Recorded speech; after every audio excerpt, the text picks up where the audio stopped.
Here first. Good, and then over here, please. Professor Dawkins, you are arguably the world's leading apologist for atheism, and you have been invited on several occasions by arguably the world's leading Christian academic apologist, Dr. William Lane Craig, to engage in debate. I would like to know why this is not an example of the new atheists doing what Lord Harries has described as avoiding the strongest possible arguments from the opposition. Okay, thank you. That's a very straight question. Over here.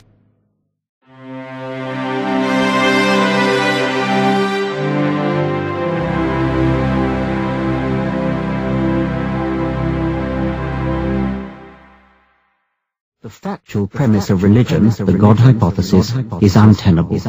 God almost certainly does not exist. God is a delusion, a pernicious delusion.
What's wrong with, in your opinion, with believing in a God, regardless of who the God is?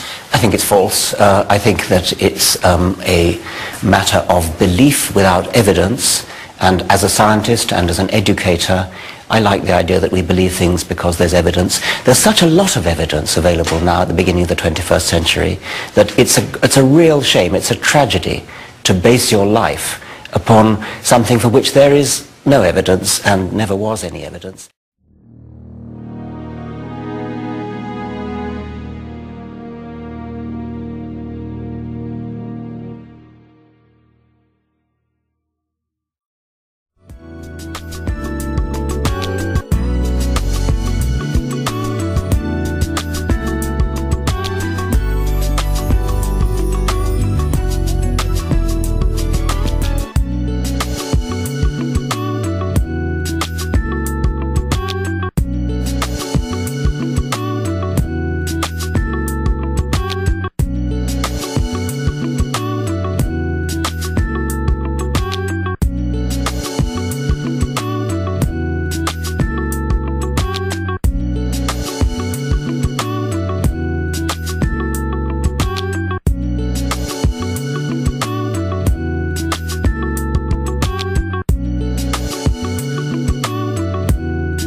Now, Dawkins' claim here is that you're not justified in inferring design as the best explanation for the complex order in the universe, because then a new problem arises immediately, namely, who designed the designer? And therefore, the design inference fails. Well, it seems to me that this rejoinder is flawed on at least two counts. Number one, in order to recognize that an explanation is the best, you don't have to have an explanation of the explanation. In order to recognize that an explanation is the best, you don't have to be able to explain the explanation. This is a very elementary point in philosophy of science concerning inference to the best explanation. For example,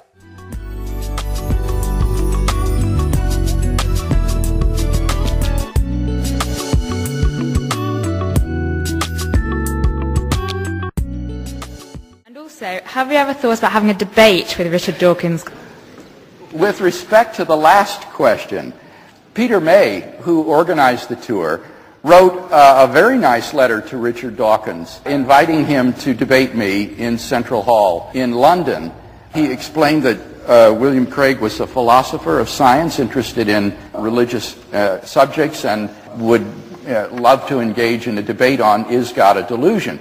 And Peter showed me the letter that Richard Dawkins wrote back to him. He said, I wouldn't debate a religious person unless he were at least a bishop. And since Craig isn't a bishop, he doesn't qualify that. Moreover, I have never heard of William Lane Craig, and while a debate with him might look good on his resume, it would not look good on mine. So we have not managed to pull that one off.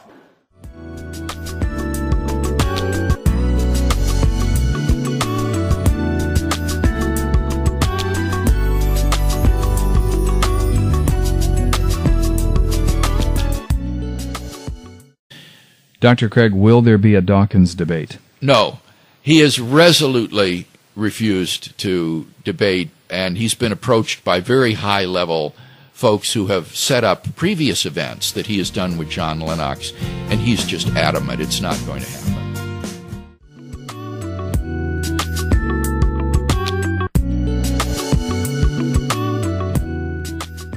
The argument from improbability, the ultimate 747 gambit, is a very serious argument against the existence of God, and one to which I have yet to hear a theologian give a convincing answer, despite numerous opportunities and invitations to do so.